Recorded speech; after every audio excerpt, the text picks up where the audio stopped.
Hello everyone. So today we'll be taking up the daily quiz for the date 6th of April 2024.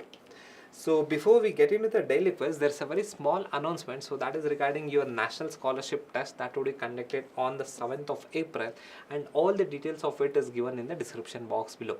So now let us get into the first article of the first question of the day on the based on this article, that was RBI keeps the repo rate on hold. In the sense, RBI did not change the repo rate. So as of now, the repo rate is at 6.5%. So consider the following statement about the repo rate in India. It is the rate at which RBI lends money to the commercial bank. So what do you think? Is the statement right? So it is the rate at which RBI lends the money to the commercial bank. Yes, this statement is absolutely right. Say, what is repo rate? Repo rate means it's the rate at which RBI is going to lend money to the commercial bank. So what is commercial bank? Commercial bank are like, say, your Canara Bank, SBI, and so on and so forth. So repo rate in the sense, say assume that if I am Canara Bank, if I want some money to lend to the customers for housing loan or car loan, and I don't have money, where will I go and borrow? I will go and borrow with RBI. So it's not that RBI is going to give me money at free of cost. RBI will charge some interest. So that interest is called as your repo rate. Say for example, if I am Canara Bank, I want 100 crores of money to lend loan to the give loan to the customers. So what I'll do, I'll go and ask RBI for 100 crores, and RBI will give me 100 crores, but it will charge some rate of interest. Say currently it is say 6.5%. So RBI will charge me 6.5%. That is called as your repo rate.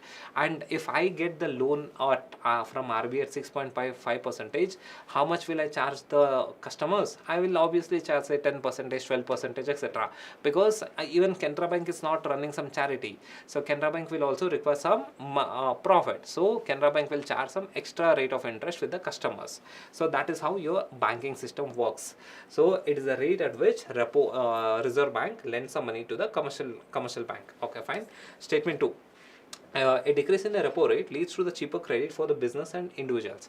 Say when RBI is going to reduce the repo rate, will it lead to cheaper credit rate? Cheaper credit rate means decline in the interest rate which the bank gives to the customers. So if RBI is going to reduce the repo rate, will the bank reduce its rate of interest to the customers? Yes, because say for example, if I am Canara Bank, currently I am getting loan from RBI at 6.5%, and how much will I charge the customers for bank car loan? I will charge 12%. Hypothetical examples, I will charge 12%.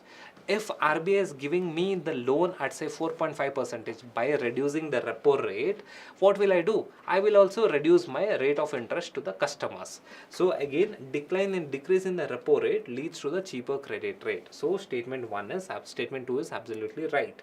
So what about statement 3? MPC determines the repo rate. Yeah, that's the work of your MPC, Monetary Policy Committee. That is the work of MPC to determine or say to maintain to change the repo rate. So again here, so statement 3 is right. So the answer has to be C is the answer. Fine. Okay. So now we'll go to the next question, and the next question is also based on the same article. The article says that in India, the core inflation is almost controlled, but however, the food inflation is increasing. The article says that the food price remains high. Food inflation is increasing, but however, the core inflation has almost stabilized. So based on this context, we'll be taking up the question. Which of the following statement is or not correct regarding the food inflation in India? So statement 1. Food inflation reflects the changes in the food price and is a component of headline inflation. So this statement has two parts. That is, food inflation reflects the changes in the food price. Is it true? Does the food inflation reflect the changes in the food price? That is the meaning of food inflation. Food inflation, what does it do? Food inflation monitors the changes or fluctuation of food price. So that is what your food inflation is. And is food inflation a component of headline inflation? So by the way, what is headline inflation or say core inflation? What is headline inflation, core inflation? Headline inflation is also known as overall inflation. So headline inflation means it includes, or it's a basket which includes various commodities, say various things like say housing, transportation, medical, electronics, food, energy. Various commodities would be put in one basket, and the changes in the price of these commodities and services would be monitored, and that is called as your overall inflation or say headline inflation. Headline inflation in the sense whatever the inflation that comes in your headline. So that's why we call it as a headline inflation. So that is also known as your overall inflation. Food inflation is, that is your food inflation is a part of your headline inflation, because headline inflation accounts every commodity. It accounts your food inflation, it accounts your energy inflation, everything would be accounted there. So that is your headline inflation. So statement 1 is right, that is food inflation reduces the changes, reflects the changes in the food price and is a component of headline inflation. So what about statement 2? Statement 2 is that core inflation excludes volatile items like food and fuel from the inflation calculation. So what is core inflation? Core inflation in simple language, core inflation means we know what is headline inflation or overall inflation. It accounts everything in the economy and monitors the changes in the prices of those commodities. So headline inflation minus the volatile components. What are the volatile components? Your food and fuel are the volatile component.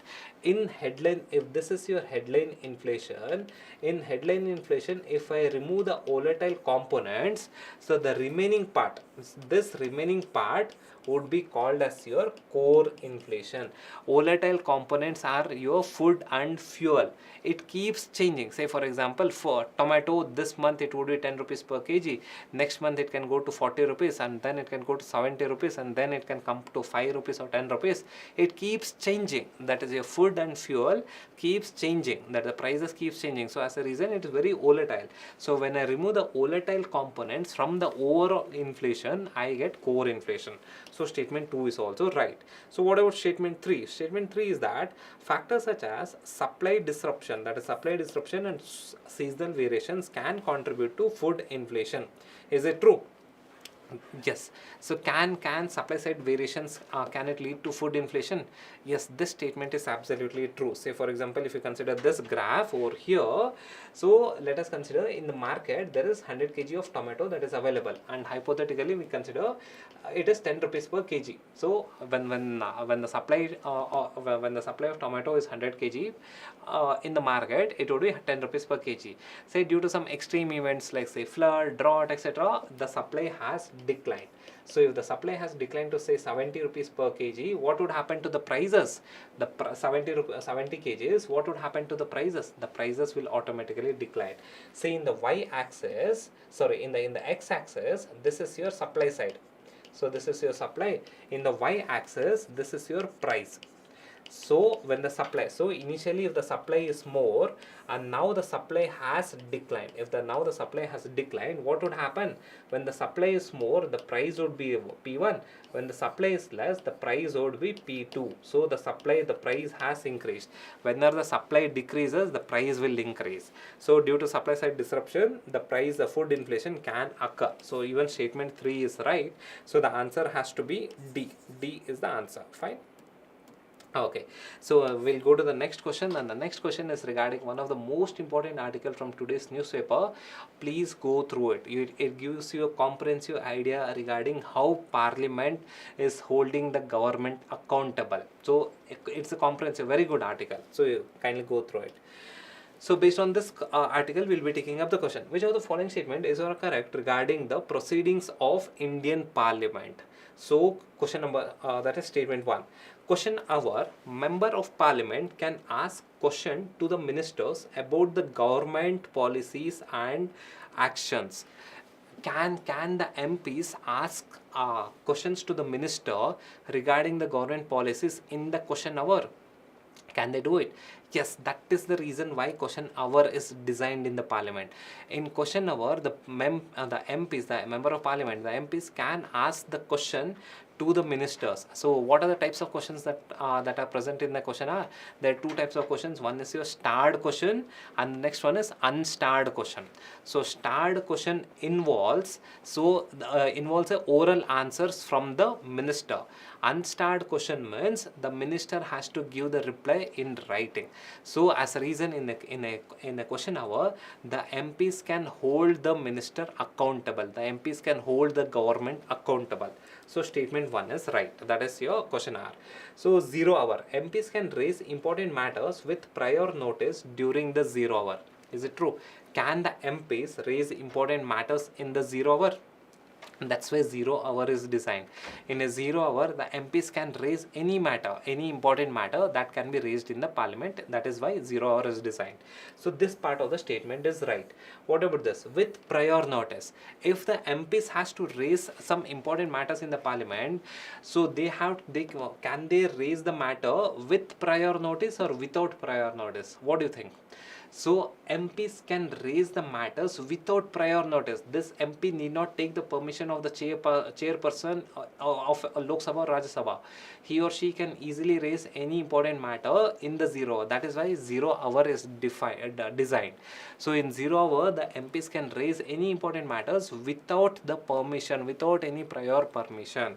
So this statement is wrong. Why it is wrong? It says that with prior notice. No prior notice is needed in a 0 hour.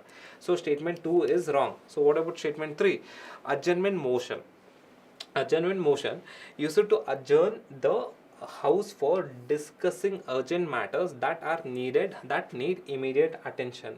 Is it true? Adjournment motion used to adjourn the House for discussing urgent matters that need immediate attention. Yes, that is the crux of your adjournment motion. In adjournment motion, what happens? Assume that a parliament is discussing on some matter. Say, let us assume that the parliament is discussing on Western Ghats, and if few MPs feel that the parliament has to discuss on Ladakh protest issue, this MPs will pass an adjournment motion. If this motion is passed, now the parliament will stop discussing on in Western Ghats and the parliament will start discussing on the Ladakh issue. So that is how your adjournment motion works. Again, adjournment motion is used to adjourn the House. Whatever issue that has been discussing, it will adjourn that and then take up any other issue and start discussing the urgent matters. So statement 3 is right. Statement 1 is right and statement 3 is right. So the answer has to be C. C is the answer. Fine. Okay. Question number 4. Question number 4 is regarding Harappan civilization and mainly Rakhigarhi. So in the context of Rakhigarhi Harappan civilization, which of the following statement are correct? So statement 1. It is one of the largest Harappan settlements excavated in India. Is it true? In the context of Rakhigarhi Harappan civilization, which one of the following statements are correct? Statement 1. It is one of the largest Harappan settlement excavated in India. Is it right? Yes. So by the way, where is Rakhigarhi? So Rakhigarhi is in Haryana. So and Rakhigarhi is one of the largest Harappan sites that has been excavated in India. So statement 1 is right. And again here from UPSC perspective, Harappan civilization is one of the most important topic. Every year, almost every year, there is a question in prelims. So you should know in and out regarding Harappan civilization. So again here statement 1 is right because Rakhigarhi is the largest Harappan civilization site excavated in India. So statement 1 is right. Statement 2. Archaeological evidence suggests that the presence of well-developed drainage system at Rakhigarhi. This is the current affairs. That is the recent excavation in Rakhigarhi led to a discovery of a drainage system that was there in Rakhigarhi. Rakhigarhi was an urban center during Harappan period, and this urban center had a very good drainage system. So again here statement 2 is right. That is Rakhigarhi. In Rakhigarhi, archaeological evidences were found for having a very good drainage system. So statement 2 is right. What about statement 3? The Indus script has been deciphered entirely based on the findings of Rakhigarhi. Indus script, or say Harappan Valley civilization script, has been deciphered entirely based on the findings of Rakhigarhi. Is it true? No. Even today, we haven't deciphered the Harappan Valley civilization script. It's very complicated. The archaeologists are trying, but we are not able to decipher the exact script of Harappan Valley civilization. So this statement is wrong. That is, Indus script is still not yet deciphered. It is still not yet deciphered. So statement 3 is wrong. Statement 1 and 2 are right. So the answer has to be B. B is the answer. Fine. Okay. We'll take up the next question. So the next question is a PYQ. So consider the following statement. So statement 1. Marsupials are not naturally found in India. So by the way, what is marsupial? So what is marsupial? Again, marsupial is an animal that keep that keeps its young ones in its pouch. Say for example is kangaroo, or say your koala, kangaroo. So these are the animal that keeps its young ones in its pouch. So these are your marsupial. So marsupials are not naturally found in India. Do you see any marsupial in India? Forget about in India. Marsupial is not found in not found in Africa, Asia, Europe. Marsupials are found only in Australia, Latin America, and some parts in North America. So in Asia, Africa, Europe, marsupials are not found or not naturally found. So statement 1 is absolutely right. Statement 2. Marsupial can thrive only in mountain grasslands with no predators. So what do you think? Is it right? Marsupial can thrive in a mountain grassland with no predator. Isn't this statement very extreme? It says that there's no predator. See, in a nature, predator will be there, or else marsupial would keep growing in population. So there would be some predator. On top of it, it says that it only thrives in mountain grassland, and mountain grassland is not a big ecosystem as such. So this is the picture or map for mountain grassland, and it is confined in very small regions. Say for example, here we do not have mountain grassland, here we do not have mountain grassland, but in those places we find marsupials. We find marsupials again here. And the statement 2 is extreme, very extreme. It says that marsupial can thrive only in mountain grassland with no predators. It's extreme. There would be at least one predator, right? That's how nature would survive, sustain the population of marsupial. If there are no predator for marsupial, marsupial population would go exponentially high. So again here statement 2 is wrong and statement 1 is right. So the answer has to be C. C is the answer. Fine. Okay. Got it? Fine. Okay. Now let us take the fact of the day. So fact of the day is Bonn Convention. So what is Bonn Convention? So Bonn Convention, the another name of Bonn Convention is Conservation on Migratory Species. We call it as CMS, Conservation on Migratory Species. So again here, this is an international convention, or say intergovernmental convention under UNEP, that is United Nations Environment Program. So it's an international treaty under UNEP. So again, this is your migratory species. So what is migratory species? These are the animals that move from one habitat to the another habitat in a regular pattern, So that on the pattern can be on the basis of some biological needs, say in terms of search of food or in terms of mating, etc. So in a regular pattern, the animals keeps moving. So those animals are called as your migratory species. Again, the frequencies are same. So again, to protect these migratory species, we have an international convention. So that is known as a Bonn Convention, or say CMS. And India is a party to this CMS. India is a member of CMS, Convention on Migratory Species. But what is the agenda or the goal of this CMS? Again, you have to be careful over here. The name says that Convention on Migratory Species, but the agenda is that we have to protect the migratory species. At the same time, we have to protect its habitat. It is not that we just need to focus on the conservation of migratory species. That is there. We have to protect the migratory species. Along with that, we have to protect their habitat. How do we do it? Through international cooperation. So that is your CMS. CMS says that through international cooperation, we need to conserve the migratory species. Along with migratory species, we have to conserve its habitat. So this is your Bonn Convention. And this is the end of say today's class. So then thank you guys.